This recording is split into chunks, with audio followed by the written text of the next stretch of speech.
Hey Leute, ich bin's Dominik von FPV24.com. Heute sind wir bei Tattu bei Genspow in Korschenbroich und wir haben eure Zuschauer-Fragen mitgebracht und ein paar Anfängerfragen. Alles klar, dann los geht's.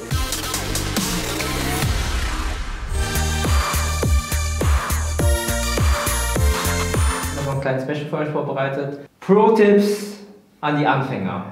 Worauf sollte man achten, wenn man einen Lipo kauft? So when you purchase batteries, you must check your gear first.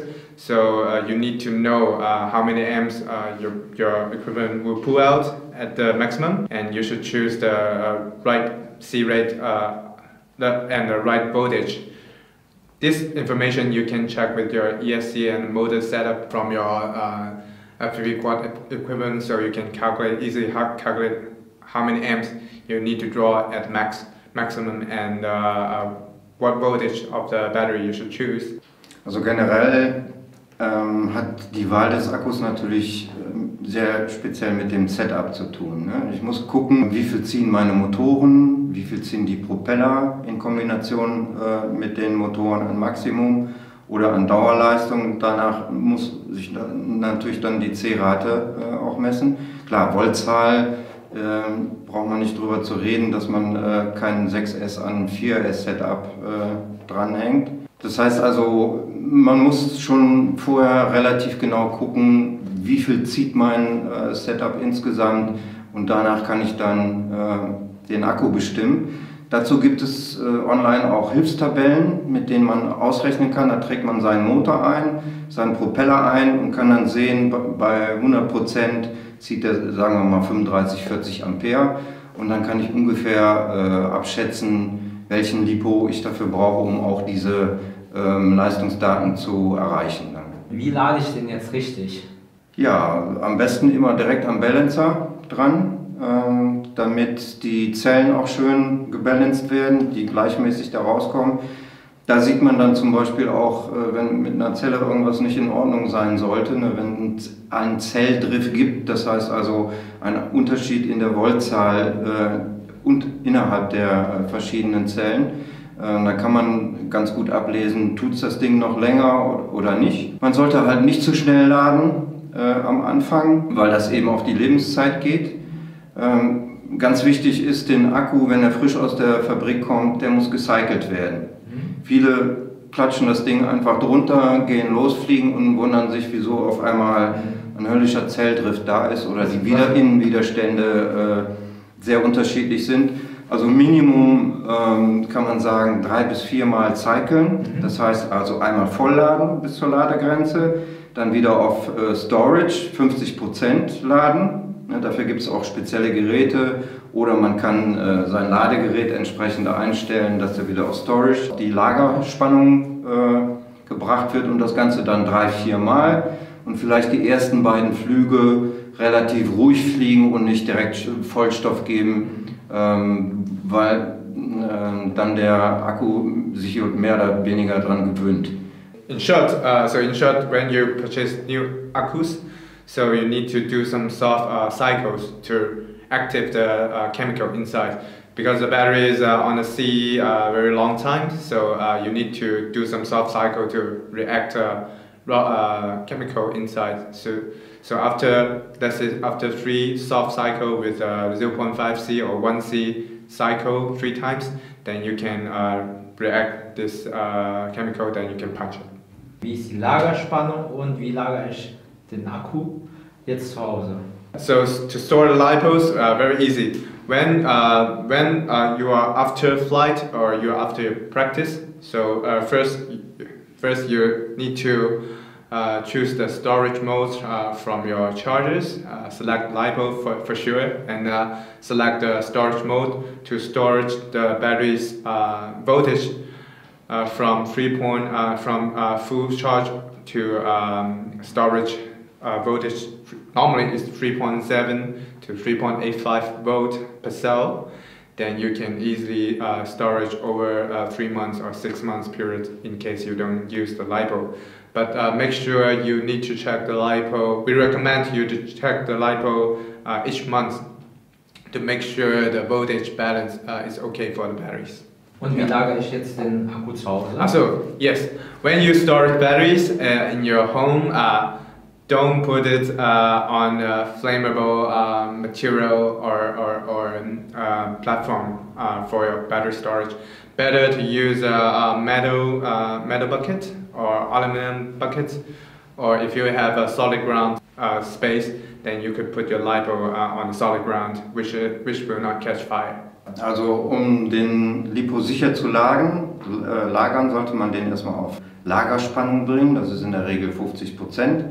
Da bietet auch jedes Ladegerät eine Einstellung dafür.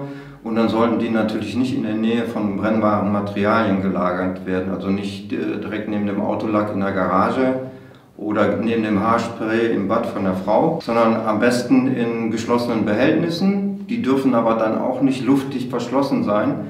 Wenn so ein LiPo dann mal hochgeht, was beim Lagern eigentlich eher relativ selten ist, dann kann der abgasen. Ne? Das heißt also, das Ding explodiert dann nicht, gibt dann nicht die ganze Energie auf einmal frei, dass einem das um die Ohren fliegt, sondern es entgast und man hat dann entsprechend Zeit, noch schnell den Feuerlöscher zu holen und auszumachen. Viel wichtiger ist es, beim Laden darauf zu achten, dass der Akku möglichst weit weg von allem ist, was irgendwie brennen kann, weil die meisten Akkus gehen beim Laden hoch. Das heißt also, man sollte sich vorher auch genau angucken, wie der Akku überhaupt noch aussieht, den erstmal an Balancer-Stecker stecken, um zu gucken, ob nicht eine Zelle tot ist oder sonst wie in Mitleidenschaft gezogen ist, bevor man den dann wieder lädt danach. Weil da passieren die meisten Unfälle, dass unbeobachtet LiPos geladen werden, die dann plötzlich hochgehen, weil das Ladegerät zu viel Power ausgibt oder weil Zellen schon geschädigt wurden und so weiter. Da sollte man dann höllisch vorsichtig sein und da hat es in der Vergangenheit schon viele traurige Ereignisse gegeben, wo den Leuten einfach die Hütte abgebrannt ist. Stichwort, ja, das Teil geht hoch. Wie lösche ich dann so einen Akku?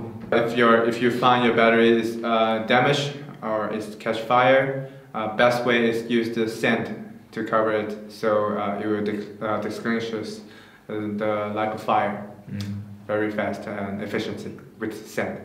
Sollte das Ding tatsächlich mal dann anfangen zu brennen, das passiert auch schon oft im Race, dass sie dann in der Luft plötzlich anfangen zu brennen oder nach einem Crash oder so. Die einfachste Methode ist ein Eimer feiner Sand, den man dann über die LiPos kippt, damit die luftdicht abgeschlossen werden, ne, damit die nicht mehr mit der Umwelt reagieren kann. Bei Rennveranstaltungen sollten sich die Veranstalter am besten CO2-Löscher holen, weil die für Elektronikbrände geeignet sind. Ne. Wenn man das alles nicht zur Hand hat, dann Gut. möglichst weit weg mit dem Ding. Sehr gut. Ich bin jetzt auf dem Feld und bin am Fliegen. Wie weit darf ich denn den Akku, also das LiPo, entladen? For LiPo battery, the lowest voltage is 3.0 per cell. So never over discharge below 3.0. And a lot of people are asking why my battery is puffed after they're flying. So maybe they're landing like 3.0 or something. So why is your battery puffed? Because you over discharge it. So we recommend you must land at lowest voltage 3.3 volt. You must on the ground. Because why? When you discharge battery to 3.0, you are going to fly and landing. When you push the throttle, the voltage will immediately drop below to 3.0. Actually, it's going down like 2.8 or 2.9 something. But when you are on the ground, the voltage will recover to 3.0 or 3.1 or 3.2, which you cannot immediately notice that you are over discharged. So we recommend you to land at the 3.3 volt lowest per cell for FPV hobby. Ja, also grundsätzlich unterhalb von 3 Volt machen die Zellen schlapp. Ja, dann sind die halt tiefenentladen in dem Moment. Empfohlen ist auf alle Fälle eine Spannung von 3,4, 3,5 Volt im Auge zu behalten, beziehungsweise einen Alarm losgehen lassen, damit man noch eine gewisse Zeitspanne hat. Man muss ja auch noch landen. Ne? Oder die Runde zu Ende fliegen oder wie auch immer. Bei 3,3 Volt wäre der Moment da für den Touchdown. Ne? Wenn es unter 3 Volt geht, dann kann man relativ sicher hinterher den Lipo wegschmeißen. Wir haben euch jetzt noch einen kaputten Lipo mitgebracht. Und zwar, wie erkennt man, ob der Lipo oder das Lipo jetzt defekt ist oder kaputt ist?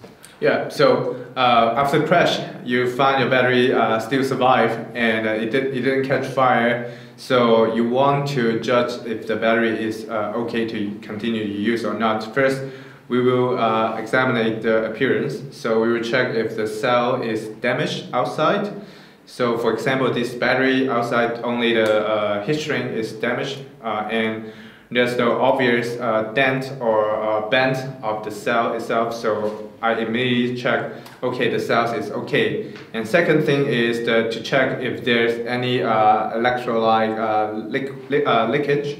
So you can see this battery, there's no leakage,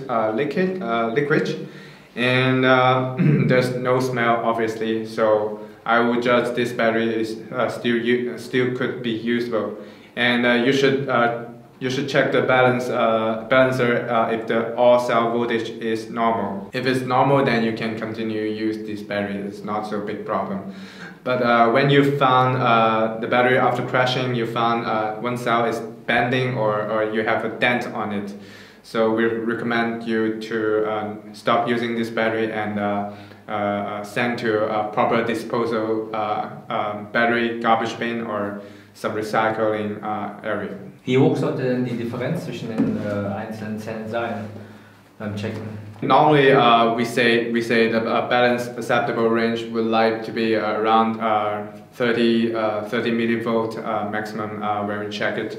Grundsätzlich, woran erkennt man einen defekten Akku? Nach einem Crash kann man oder sollte man auf alle Fälle den Lipo erstmal visuell inspizieren. Das heißt also, wenn es hier komprimierte Zellen gibt, wenn die Zellen verbogen sind, die Zellen gestaucht sind, dann sollte man auf alle Fälle vorher erstmal den Balancer dranhängen am Ladegerät, um zu gucken, ob irgendwas mit der Zelle in Ordnung ist.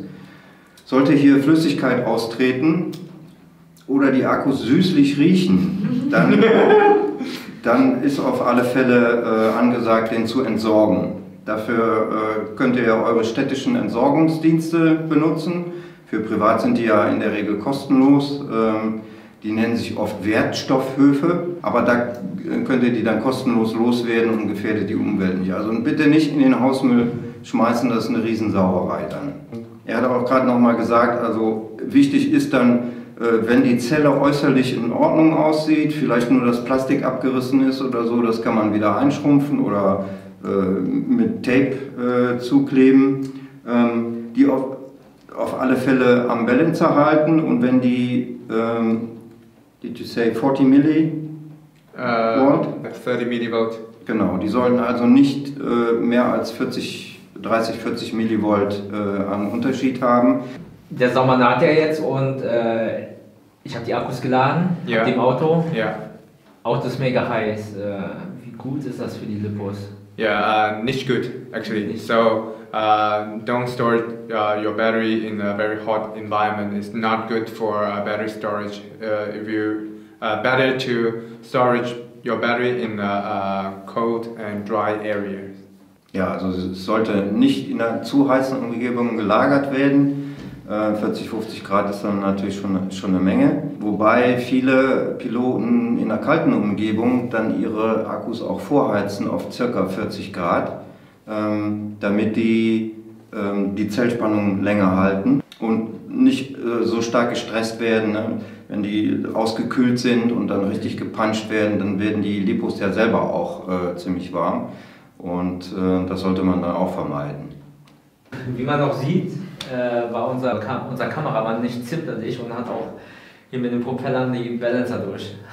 Was habt ihr einen Tipp? For our normal flying copter people who are flying relaxed and or the beginner or pilots who like hardcore racing, hardcore freestyle, this kind of stuff, we have another solution that will protect your balancer.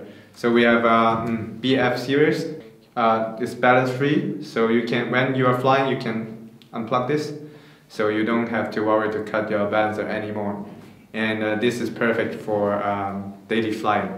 Also sein Balancerkabel vor Zerstörung zu schützen, da hat jeder Pilot seine eigene Strategie. In der Regel wird er mit dem LiPo-Strap verbunden, manche machen noch extra Gummibänder drum, manche schlingen die um die Hauptleitung, sodass sie dann nicht in der Gegend rumbimseln. Aber es kommt dann immer wieder vor bei einem Crash, dass dann ordentlich an den Kabeln gezogen wird und die dann rausgerissen werden und getrennt werden. Dafür gibt es halt die Lösung eines BF, eines Balancer-Free Batterie.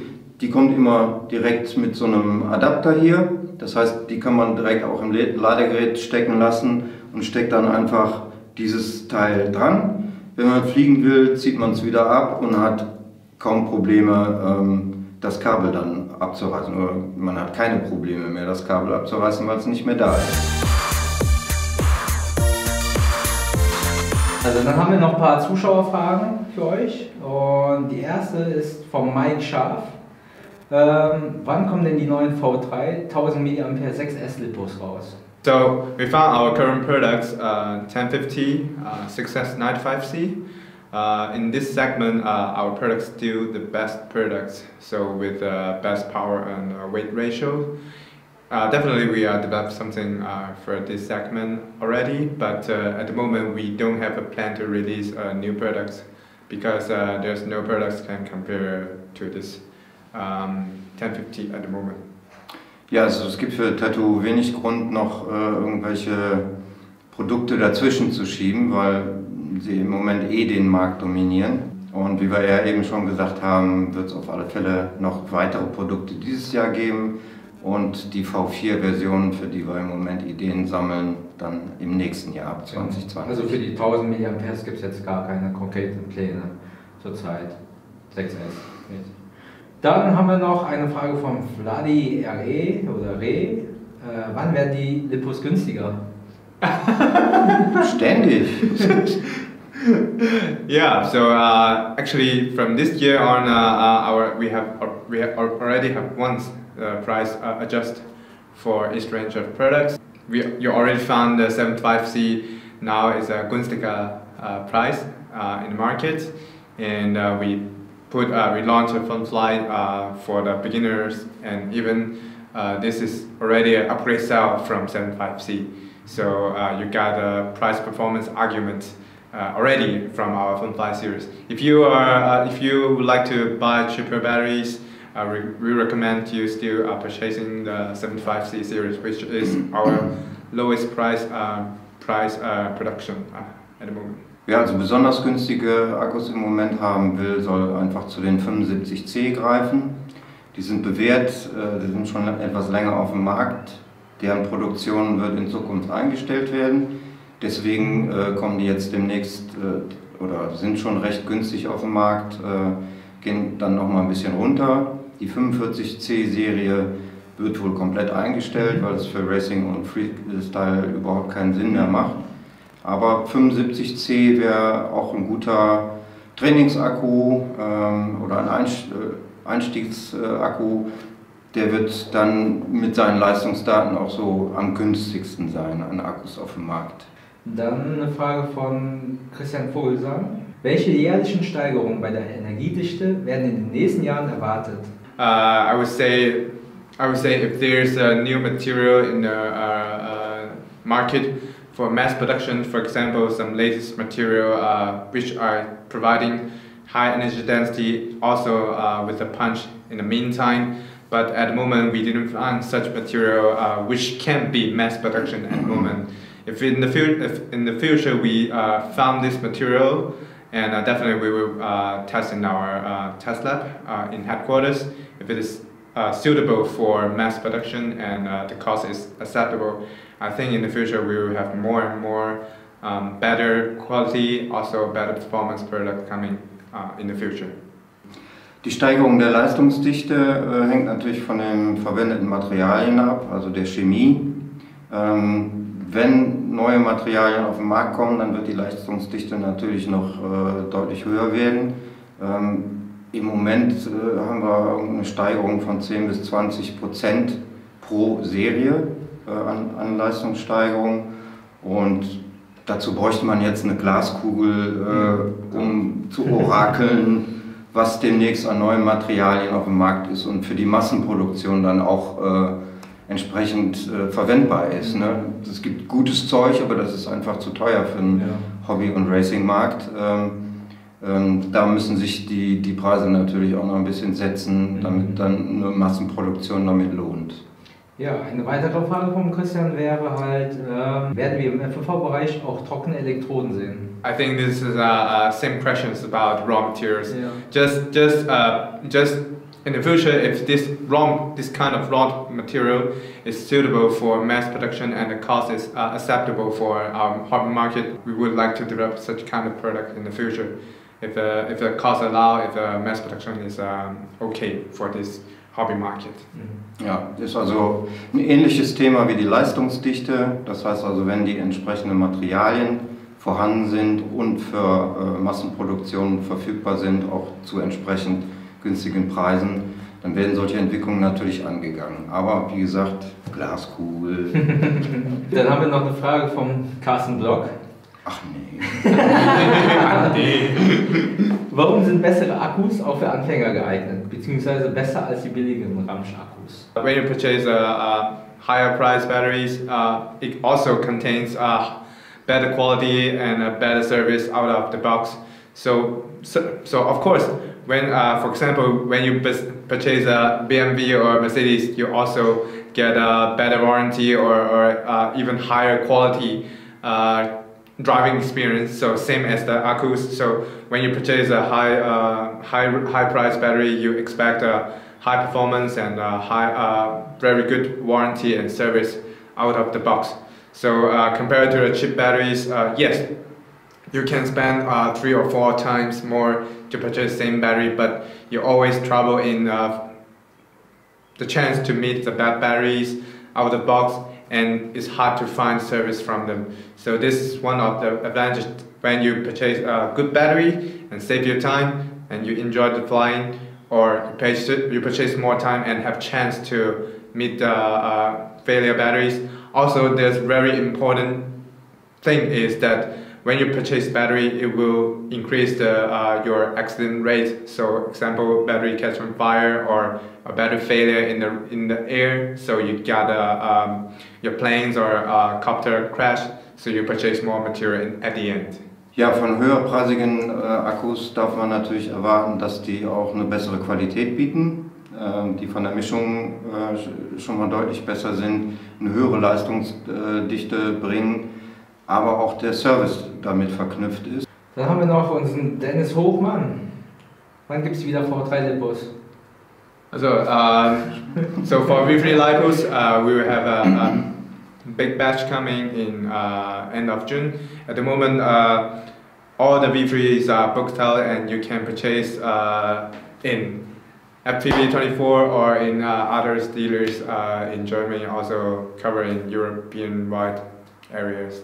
So possible you can find V3 in other shops from us. Große Batch V3 kommt im Juni.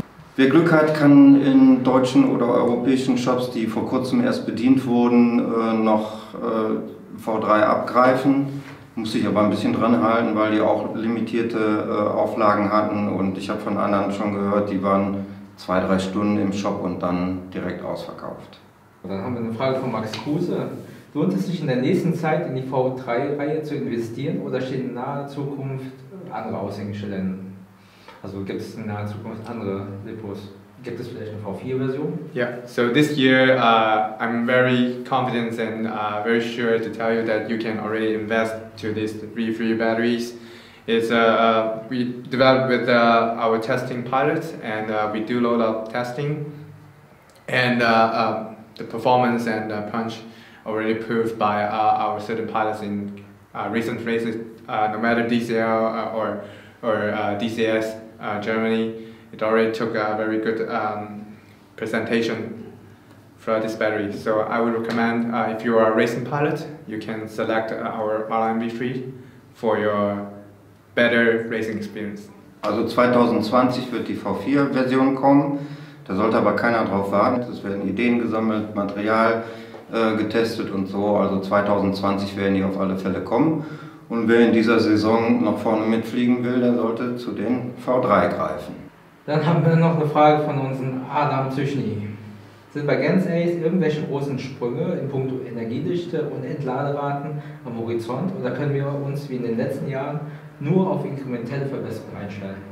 Lieber Adam, du musst dich leider erstmal auf inkrementelle Sprünge einstellen, bevor dann die großen Sprünge passieren. Klar, wenn technologische Neuheiten erscheinen, dann ist Tattu mit vorne dabei und wird dann auch entsprechend Akkus anbieten können. Nur im Moment geht es halt inkrementell, die üblichen 10–20% pro Serie.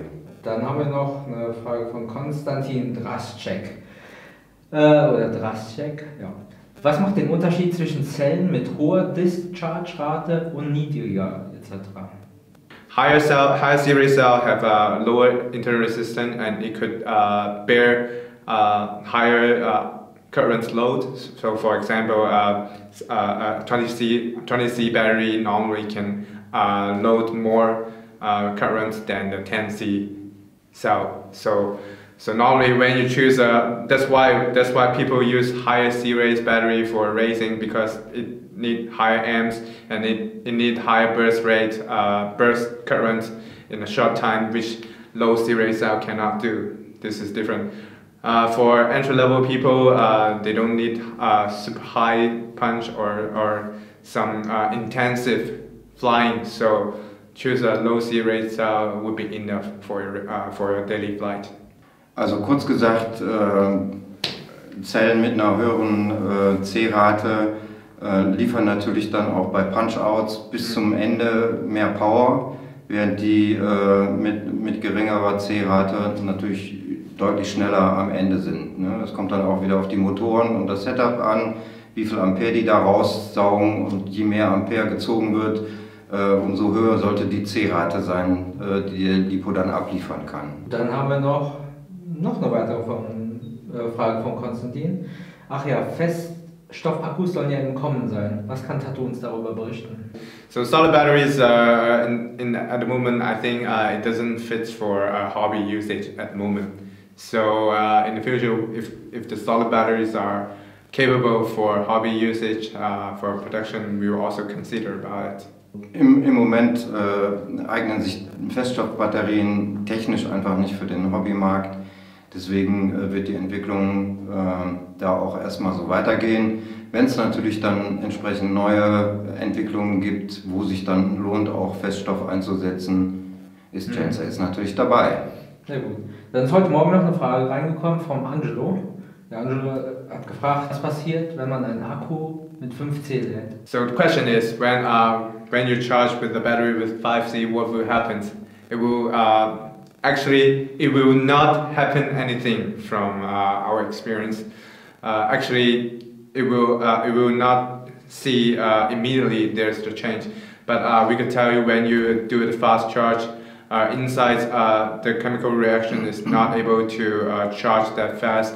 So inside the chemical reaction will actually destroy the battery so slower than you expected. But so you will see the battery life cycle will be decreased in the future, and probably it will get tough if you keep charging over 3C in certain off period. Ist im Prinzip wie bei allen Schnellladevorgängen von Akkus. Ja. Das bezieht sich ja auch auf andere Akkutypen. Je schneller die geladen werden, umso stärker werden die auch gestresst beim Laden. Das heißt also, die Lebenszeit nimmt da dann ab. Also die fliegen euch nicht um die Ohren, wenn ihr die mit 5C ladet, aber macht's nicht, wenn ihr von den Akkus ein bisschen was haben wollt. Die Empfehlung von Tattu ist ja selber 1 bis 3C. Yeah.